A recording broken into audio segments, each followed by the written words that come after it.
আজি আৰু এটা বৰ স্পৰ্শকাতৰ ঘটনা ঘটিল, যিটো কথাৰ ওপৰত অকণমান এটা এৱেৰনেছ গঠন কৰাটো জৰুৰী বুলি ভাবি এই ভিডিঅ'টো বনালোঁ। বিষয়টো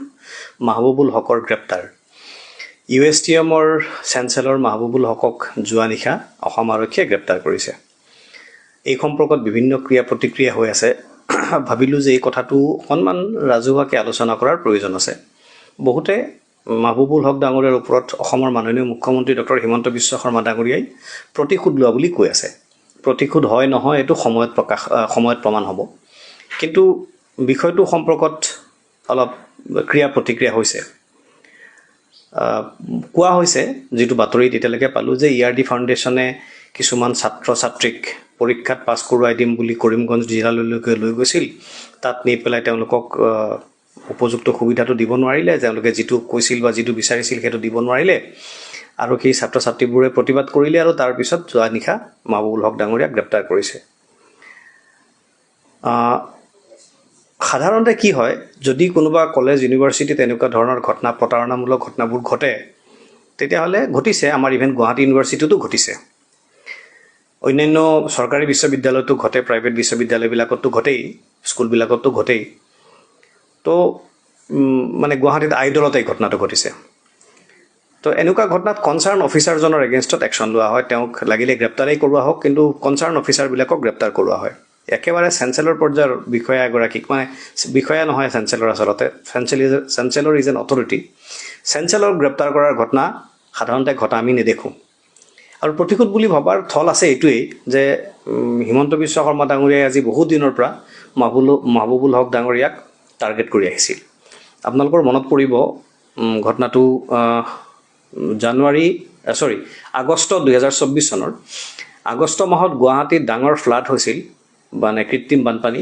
মুখ্যমন্ত্ৰী ডক্টৰ হিমন্ত বিশ্ব শৰ্মা ডাঙৰীয়াই সেই কৃত্ৰিম বানপানীৰ কাৰণে মাহবুবুল হক ডাঙৰীয়াৰ USTMখন দায়ী বুলি ৰাজহুৱাকৈ ঘোষণা কৰিছিল, প্ৰকাশ কৰিছিল। লগে লগে প্ৰতিক্ৰিয়া হ'ল যে মেঘালয়ৰ ইউনিভাৰ্চিটি এখনৰ কাৰণে, আৰু সেইখন গুৱাহাটীৰ য'ত বানপানী হৈ আছে সেই অঞ্চলটোতকৈ বহুত দূৰত। আপোনালোকে জানে, বিস্তৃত ব্যাখ্যা কৰাৰ প্ৰয়োজন নাই। কেনেকৈ হ'ব? প্ৰতিক্ৰিয়া হ'ল। মাহবুবুল হকৰ বিৰুদ্ধে মুখ্যমন্ত্ৰীয়ে একশ্যন ল'ব বিচাৰিলে, মেঘালয় গভৰ্ণমেণ্টক খুব প্ৰেছাৰ দিলে। কিন্তু মাহবুবুল হক ডাঙৰীয়াই কি কৰিলে, সেই সময়তে যেতিয়া মুখ্যমন্ত্ৰীয়ে তেওঁক চেলেঞ্জ কৰিলে, মুখ্যমন্ত্ৰীয়ে তেওঁক ভাবুকি দিলে, তেতিয়া তেওঁ দিল্লীলৈ গুচি গ'ল, আৰু গৈ পেলাই বিজেপিৰে মুখ্যমন্ত্ৰীৰ বিপৰীত শিবিৰৰ এটা শক্তিশালী মানে এটা শক্তিক, এটা গ্ৰুপক তেওঁ সাক্ষাৎ কৰি, আমি যিটো কথা জানিছোঁ, মুখ্যমন্ত্ৰীৰ কথাটোক চেলেঞ্জ হিচাপে লৈ তেওঁ মেডিকেল কলেজৰ পাৰ্মিশ্যনটো নেশ্যনেল মেডিকেল কাউন্সিলৰ পৰা লৈ আহিলে। মুখ্যমন্ত্ৰীয়ে কৈছিল যে তেওঁক মেডিকেল কলেজ খুলিবলৈ দিয়া নহ'ব, কিন্তু তেওঁ লৈ আহিলে। আনি পেলাই বৰ্তমানে আমি জনাত USTM মেডিকেল কলেজৰ অলৰেডি পাঠদান আৰম্ভ হৈ গ'ল। এইটো মুখ্যমন্ত্ৰীৰ কাৰণে এটা বৰ আত্মসন্মানৰ মানে বিষয় বুলি মানুহে কোৱাকৈ কৰিছে, আৰু তাৰপিছত এই ঘটনা বুলি মানুহবোৰে কৈ আছে। আমি তেতিয়াই কৈছিলোঁ যে মাহবুবুল হক ডাঙৰীয়াক মুখ্যমন্ত্ৰীয়ে বেয়া কিয় পালে? বেয়া সম্ভৱতঃ এইকাৰণে যে জানুৱাৰী মাহত, 2024 চনৰ জানুৱাৰী মাহত যেতিয়া ৰাহুল গান্ধী অসমলৈ আহিছিল, তেতিয়া ৰাহুল গান্ধী অহাৰ ন্যায় যাত্ৰাৰ সময়ত ৰাহুল গান্ধীৰ এখন সভা USTMত কৰাৰ কথা আছিল। USTMক পাৰ্মিশ্যন দিব নালাগে বুলি বিজেপিৰ ফালৰ পৰা হেঁচা দিয়াৰ পিছতো মাহবুবুল হক ডাঙৰীয়াই পাৰ্মিশ্যন দিছিল, আৰু তাৰপিছত বহুত বেছি হেঁচাত তেওঁ সেই পাৰ্মিশ্যন কেঞ্চেল কৰিলে। কিন্তু USTMৰ সন্মুখত কেইবা হাজাৰ ল'ৰা ছোৱালী USTMৰ পৰা ওলাই আহি ৰাহুল গান্ধী জিন্দাবাদ, হিমন্ত বিশ্ব শৰ্মা মুৰ্দাবাদ দিছিল। গতিকে তাৰ পিছৰ পৰাই মাহবুবুল হকক মুখ্যমন্ত্ৰীয়ে টাৰ্গেট কৰা বুলি মানে বিভিন্ন আলোচনাত শুনা যায়, ছ'চিয়েল মিডিয়াৰ বিভিন্ন আলোচনাত এই কথাবোৰ ওলায়, আৰু আমিও তেনেকৈ ধাৰণা কৰোঁ। গতিকে মুখ্যমন্ত্ৰীয়ে মাহবুবুল হকক আগৰ পৰাই টাৰ্গেট কৰি আছে, আৰু যিহেতু এটা ভিণ্ডিকটিভ চৰিত্ৰ মানে আমাৰ শাসনৰ শীৰ্ষত থকা মানুহবোৰৰ আছে, গতিকে তাৰে অংশ হিচাপে মাহবুবুল হকক মানে সুযোগ পাই পেলাই যোৱা নিশা গ্ৰেপ্তাৰ কৰা হ'ল বুলি আলোচনা চলি আছে। তেওঁৰ বিৰুদ্ধে যিকেইটা ধাৰা লগাইছে, 318 ছাবছেকশ্যন 4, 340 ছাবছেকশ্যন 2, তাৰপিছত 336 সম্ভৱতঃ ছাবছেকশ্যন 3, মানে ভাৰতীয় ন্যায় সংহিতাৰ, মই এডভকেটৰ লগত কথা পাতি গম পাইছোঁ, আটাইকেইটা হৈছে প্ৰতাৰণামূলক কামৰ ধাৰা। আৰু তেওঁক গ্ৰেপ্তাৰ কৰিছে তেওঁৰ লগত তেওঁৰ ইউনিভাৰ্চিটিৰ বা তেওঁৰ ফাউণ্ডেশ্যনৰ কেইবাজনকো গ্ৰেপ্তাৰ কৰা বুলি ইতিমধ্যে বাতৰিত আমি দেখিছোঁ এইটো হৈছে এটা দিশ কিন্তু ইয়াৰ এটা আন এটা দিশ আছে আৰু এই আনটো ছেকেণ্ডটো দিশৰ কথা আলোচনা কৰিবৰ কাৰণে মই ভিডিঅ'টো বনালোঁ আৰু এইটো সম্পৰ্কত আমাৰ মানুহৰ মাজত সচেতনতা মানে গঠন হোৱাটো প্ৰয়োজন আনটো দিশ এইটো আচ্ছা মাহবুবুল হক দোষী নিৰ্দোষী এইটো সময়ত প্ৰমাণ হ'ব তেওঁক গ্ৰেপ্তাৰ কৰাটো জাষ্টিফাইড হয় নহয় এইটো পিছত প্ৰমাণ হ'ব আমি সেই সম্পৰ্কত এতিয়াই ক'বলৈ নাযাওঁ কিন্তু তাৰ এটা ৰাজনৈতিক দিশ আছে সেই ৰাজনৈতিক দিশটোহে আলোচনা কৰিবৰ কাৰণে মই ভিডিঅ'টো বনালোঁ ৰাজনৈতিক দিশটো হ'ল এইটো ইতিমধ্যে মোক ৰাতিপুৱাৰ পৰা কেইবাজন মানুহে ফোন কৰিছে বিভিন্ন মানুহৰ লগত কথা পাতিছোঁ আৰু প্ৰায় সকল মানুহে আৰু যিসকল মানুহে মোৰ লগত কথা পাতিছে 2-3 জনৰ বাহিৰে বাকী গোটেইখিনি মানুহ মুছলমান সম্প্ৰদায়ৰ এজনে মোক এটা ইনফৰমেশ্যন দিবৰ কাৰণে ফোন কৰিছে যে মাহবুবুল হক ডাঙৰীয়াক গ্ৰেপ্তাৰ কৰিছে আৰু তাৰ আমি এটা প্ৰতিবাদ কৰা উচিত সেইকাৰণে এটা মুছলমান এটা অনুষ্ঠানৰ এটা সংগঠনৰ কিছু মানুহ জড়িত হৈ আছে তাৰ লগত তেওঁলোকে গুৱাহাটীত এখন সভা পাতিছে সেই সভাখনলৈ মই যাব লাগে মই কৈছোঁ যে মই তাত নাযাওঁ মই যাব নোৱাৰিম মোৰ সঁচাকৈ কাম আছিল মই যোৱাটো সম্ভৱ নহয় প্ৰি শ্বেডিউল মোৰ বেলেগ কাম আছিল মই যোৱাটো সম্ভৱ নহয় আৰু সম্ভৱ হ'লেও মই নগ'লোহেঁতেন কাৰণ মই ভাবোঁ এই মুহূৰ্তত এনেকুৱা ধৰণৰ প্ৰতিবাদী সভা কৰাটো বৰ চেঞ্চিটিভ কথা কিয় এই কথাটোকে পাতিব বিচাৰিছোঁ মই যে আপোনালোকে সকলোৱে নিশ্চয় মন কৰিছে যে অসমত এটা সাম্প্ৰদায়িক পৰিৱেশ সৃষ্টি কৰিবৰ কাৰণে বিজেপি দলৰ ফালৰ পৰা হিমন্ত বিশ্ব শৰ্মা ডাঙৰীয়াৰ নেতৃত্বত এই কামবিলাক চলি আছে আজমল নাই এতিয়া মাৰ্কেটত গতিকে 2026 চনৰ ইলেকশ্যনত আজমলৰ ভয় দেখুৱাবৰ কোনো সুবিধাও নাই আৰু আজমলৰ দৰে আন কোনো ফেইচো এতিয়া মাৰ্কেটত এভেইলেবল নহয় যিখন ফেইচক দেখুৱাই 26ৰ নিৰ্বাচনৰ বতৰ গৰম কৰিব পাৰি আৰু আপোনালোক সকলোৱে জানে উজনিৰ পৰা নামনিলৈ সকলোতে চৰকাৰৰ বিৰুদ্ধে এণ্টি ইনকামবেঞ্চি খুব ষ্ট্ৰং উজনি অসমত বিজেপিৰ অৱস্থা ইমানেই বেয়া যে তাক সেই ডিজাষ্টাৰ মেনেজ কৰিবৰ কাৰণে মুখ্যমন্ত্ৰীয়ে নিজা উদ্যোগত এতিয়া মাহত চাগে এদিন নে দুদিন তেওঁ ডিব্ৰুগড়ত মুখ্যমন্ত্ৰীৰ অফিচ যিটো নতুনকৈ বনাইছে এটা অফিচ বনাবলগীয়া হ'ল মুঠতে ডিব্ৰুগড়ত মুখ্যমন্ত্ৰীৰ এটা সুকীয়া কাৰ্যালয় বনাবলগীয়া হ'ল অসমৰ ভাৰতবৰ্ষৰ আন কোনো ৰাজ্যত জম্মু কাশ্মীৰক বাদ দি আন কোনো ৰাজ্যত তেনেকুৱা উদাহৰণ আছে বুলি মই নাজানো যে মুখ্যমন্ত্ৰীৰ দুটা কাৰ্যালয় মই নাজানো এটা জম্মু কাশ্মীৰত আছে এটা জম্মুত আৰু এটা শ্ৰীনগৰত অসমৰ মুখ্যমন্ত্ৰীয়ে দুটা কাৰ্যালয় বনাইছে এটা গুৱাহাটীত এটা ডিব্ৰুগড়ত আৰু ডিব্ৰুগড় মাহত তেওঁ এটা নে দুটা দিন কাৰ্যালয় কৰে কেৱল সেয়াই নহয় ডিব্ৰুগড় মানে উজনি অসমৰ কাৰণে সুকীয়া বাজেট উজনি অসমৰ কাৰণে সুকীয়া সুবিধা আৰু কিবা কিবি ওলাই আছে আৰু ৰেগুলাৰ তেওঁ উজনিত গৈ থকা ইত্যাদি কামবিলাকে এই কথাটোকে ৰাজনৈতিকভাৱে অনুকিয়ায় যে মুখ্যমন্ত্ৰীয়ে খুব মানে আশংকা প্ৰকাশ কৰিছে তেওঁ গম পাইছে যে উজনিত তেওঁলোকৰ দলৰ অৱস্থা বেয়া গতিকে উজনিৰ মানুহৰ মতামত উজনি মানুহৰ সমৰ্থন আদায় কৰিব লাগিব সেইকাৰণে উজনিত তেওঁ সৰ্বশক্তি প্ৰয়োগ কৰিছে গতিকে এনেকুৱা এটা অৱস্থাত উজনিৰ মানুহক মানে মুছলমানৰ বিৰুদ্ধে ভয় দেখুৱাবৰ কোনো উপায় নাই সাম্প্ৰদায়িক শক্তিৰ মানে মুছলমান সাম্প্ৰদায়িক শক্তিৰ বিৰুদ্ধে ভয় দেখুৱাৰ কোনো উপায় নাই মৌলবাদীৰ ভয় দেখুৱাৰ কোনো উপায় নাই যিটো 16 চনৰ আৰু 21 চনৰ নিৰ্বাচনত হিমন্ত বিশ্ব শৰ্মা ডাঙৰীয়াৰ নেতৃত্বত বিজেপিয়ে কৰিছিল গতিকে 26ৰ আগে আগে সাম্প্ৰদায়িক পৰিৱেশ এটা অসমত সৃষ্টি কৰিবই লাগিব নহ'লে বিজেপিৰ মানে তেওঁলোকৰ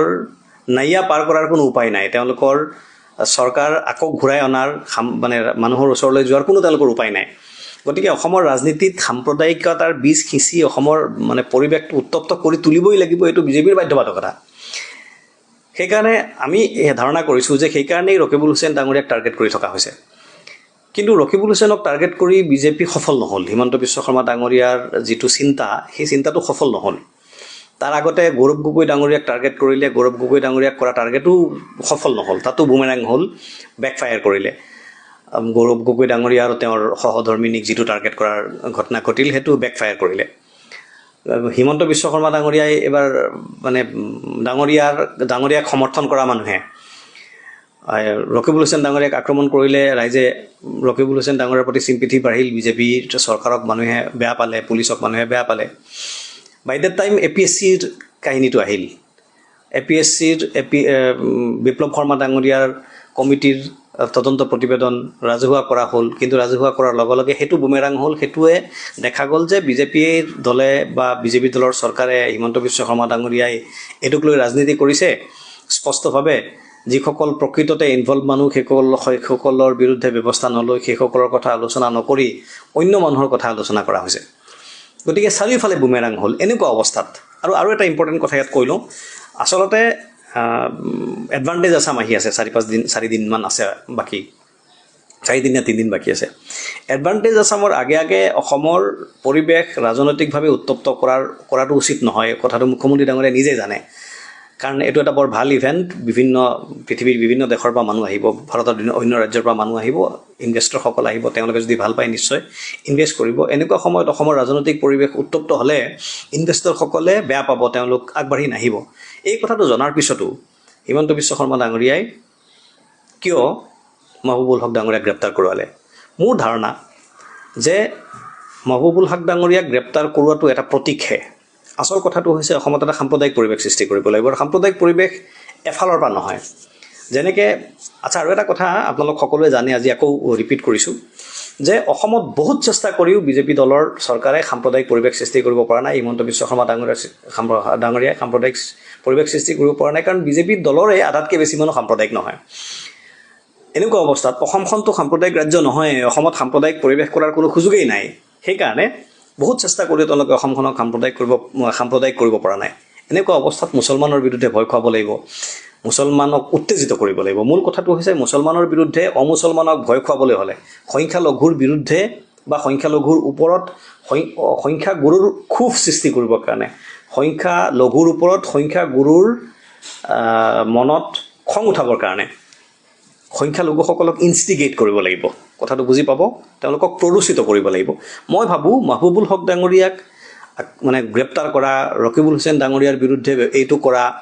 কাৰণ ৰকিবুল হুছেইন ডাঙৰীয়াক বেয়া পোৱা বহুত সংখ্যালঘু মানুহ আছে মুছলমান মানুহ আছে বহুত মানুহ আছে তেওঁ জনপ্ৰিয় মুছলমান মানুহ নহয় ৰকিবুল হুছেইন ডাঙৰীয়া তেখেতক বেয়া পোৱা মানুহ আছে গতিকে ৰকিবুল হুছেইনক মানে কি কয় এনেদৰে মানে অপমানিত কৰি বিজেপিৰ বা হিমন্ত বিশ্ব শৰ্মা ডাঙৰীয়াৰ উদ্দেশ্য সফল হোৱা নাই সেইকাৰণে এনেকুৱা এজন মানুহ লাগিব যাৰ প্ৰতি সকলোৰে চিম্পেথি আছে সেইকাৰণে মই ভাবিছোঁ যে আমাৰ মাহবুবুল হক ডাঙৰীয়াক টাৰ্গেট কৰিছে যে মাহবুবুল হক ডাঙৰীয়াক টাৰ্গেট কৰিলে কি হ'ব মুছলমান মানুহে বেয়া পাব সংখ্যালঘু মানুহে বেয়া পাব প্ৰতিক্ৰিয়া সৃষ্টি হ'ব আজি যিখন সভা মোক এজন মানুহে ফোন কৰি নিমন্ত্ৰণ দিছিলে তেনেকুৱা ধৰণৰ সভা হ'ব প্ৰতিবাদী কাৰ্যসূচী হ'ব ছ'চিয়েল মিডিয়াত মুছলমান মানুহে মুছলমান ল'ৰা ছোৱালীয়ে খুব লেখামেলা কৰিব প্ৰতিবাদী লেখামেলা কৰিব উগ্ৰ কথা ক'ব ফলত কি হ'ব তেওঁলোকৰ যিটো আৰ্মি তেওঁলোকৰ যিটো সাম্প্ৰদায়িক পৰিৱেশ সৃষ্টি কৰিবৰ কাৰণে যিটো আৰ্মি তেওঁলোকে পুহি ৰাখিছে সেই আৰ্মিটোৱে কাউণ্টাৰ কৰিব ফলত এইফালৰ পৰা যাব সেইফালৰ পৰা হ'ব অসমত এটা সাম্প্ৰদায়িক পৰিৱেশ সৃষ্টি হ'ব সেইকাৰণে মই এই ভিডিঅ'টো বনোৱাৰ মোৰ উদ্দেশ্যটো হ'ল মুছলমান সম্প্ৰদায়ৰ মানুহক মই অনুৰোধ কৰিব খুজিছোঁ সেইখিনি অনুৰোধ কৰাৰ আপোনালোকক পৰামৰ্শ দিয়াৰ আপোনালোকক আহ্বান কৰাৰ মোৰ ইমান যোগ্যতা নাই মই সেইটো পৰ্যায়ৰ ডাঙৰ মানুহ নহয় কিন্তু অৰ্ডিনাৰী এজন সাধাৰণ মানুহ হিচাপে সাধাৰণভাৱে ৰাজনীতি বুজি পোৱা মানুহ হিচাপে মই সকলোকে এটা অনুৰোধ কৰিব খুজিছোঁ আপোনালোক চাইলেণ্ট থাকক মনে থাকক এই সম্পৰ্কত ছ'চিয়েল মিডিয়াত কোনো ধৰণৰ লেখামেলা এই ধৰণত কোনো প্ৰতিবাদ এইবোৰত আপোনালোক নাযাব কাৰণ যি হ'ব আইনৰ জৰিয়তে হ'ব আইনৰ ওচৰত তেওঁলোক নিশ্চয় যাব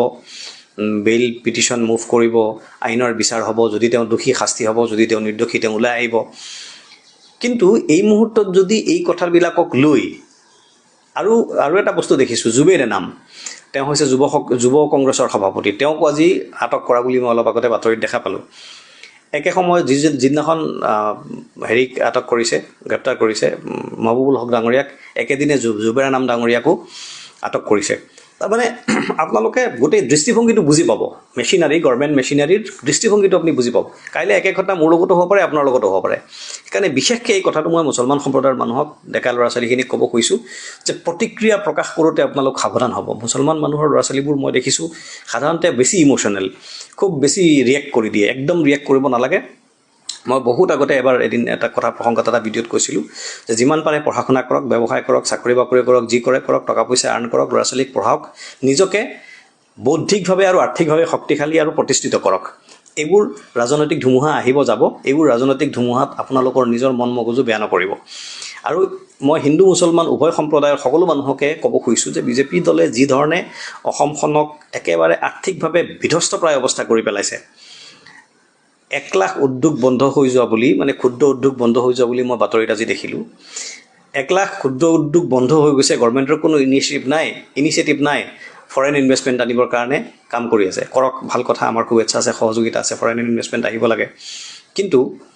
আমাৰ উদ্যোগীবিলাকৰ যিবিলাকৰ দোকান বন্ধ হৈ গৈছে, যিবিলাকৰ ব্যৱসায় বন্ধ হৈ গৈছে, সৰু সুৰা উদ্যোগ বন্ধ হৈ গৈছে, সেইবিলাককো ইনচেণ্টিভ দিব লাগে, সহায় সহযোগিতা কৰিব লাগে, সেইবোৰৰ খবৰ নাই। এনেকুৱা এটা পৰিৱেশত 26ৰ বিধানসভা নিৰ্বাচনত বিজেপি ভীষণ প্ৰত্যাহ্বানৰ মুখত পৰিব আৰু বিৰোধী ঐক্যবদ্ধ হ'ব। আপোনালোক নিশ্চিত থাকক, মই যিমান দূৰলৈকে জানো, গম পাওঁ, বুজি পাওঁ, বিৰোধী ইউনাইটেডলি ইলেকশ্যন খেলিব আৰু বিৰোধীয়ে ইউনাইটেডলি ইলেকশ্যন খেলিলে বিজেপিক প্ৰতিৰোধ কৰাটো, তেওঁলোকক ক্ষমতাৰ পৰা অপসাৰণ কৰাটো সম্ভৱ, বৰ টান কাম নহ'ব আৰু সেইটো হ'বলৈ গৈ আছে। সেই পৰিৱেশটো আনিবলৈ হ'লে 26ৰ নিৰ্বাচনত বিৰোধীয়ে বিজেপিৰ চৰকাৰখনক উফৰাবলৈ হ'লে ৰাইজৰ সহযোগিতাৰ প্ৰয়োজন। আপোনালোকৰ আস্থা বিজেপিৰ প্ৰতি প্ৰদৰ্শন নকৰাৰ যিটো মানসিকতা, যিটো চিন্তা, সেইটো যাতে আপোনালোকে ৰাজহুৱাকৈ একদম হুলস্থুল কৰি নিদিয়ে। এই কথাখিনিকে ক'বৰ কাৰণে ভিডিঅ'টো বনালোঁ। যদি মই কিবা ভুল কৈছোঁ, যদি মোৰ তথ্যগত কিবা ভুল হৈছে, অনুগ্ৰহ কৰি আপোনালোকে মোক শুধৰাই দিব। এই কথাখিনি মই একেবাৰে জনস্বাৰ্থত, মই মোৰ নিজৰ চিন্তা মনলৈ যিখিনি কথা আহিছে সেইখিনি অনুসৰি কৈছোঁ। যদি আকৌ কৈছোঁ ভুল হ'লে মোক আপোনালোকে শুধৰাই দিব। আৰু মই আজিকালি ক'বলৈ আৰম্ভ কৰিছোঁ, মোৰ ভিডিঅ' মই যেতিয়াই ৰিলিজ কৰোঁ, লগে লগে IT চেলে খুব ৰিপৰ্ট মাৰি পেলাই ৰিকমেণ্ডেশ্যনটো বন্ধ কৰোৱাই দিয়ে ফেচবুকৰ বা ছ'চিয়েল মিডিয়াৰ অন্যান্য প্লেটফৰ্মৰ দ্বাৰা। ফলত ফেচবুকে বা ইউটিউবে ৰিকমেণ্ড নকৰে আৰু মোৰ ভিডিঅ' ষ্টপ হৈ যায়, বন্ধ হৈ যায়। গতিকে আপোনালোকে যিমান পাৰে শ্বেয়াৰ কৰিব, যিমান পাৰে লাইক কৰিব, কমেণ্ট কৰিব, তেতিয়াহে আমি কোৱা কথাখিনি আপোনালোকৰ ওচৰলৈ পহুচোৱাত আমাৰ সুবিধা হ'ব। সকলোকে ধন্যবাদ জনাইছোঁ।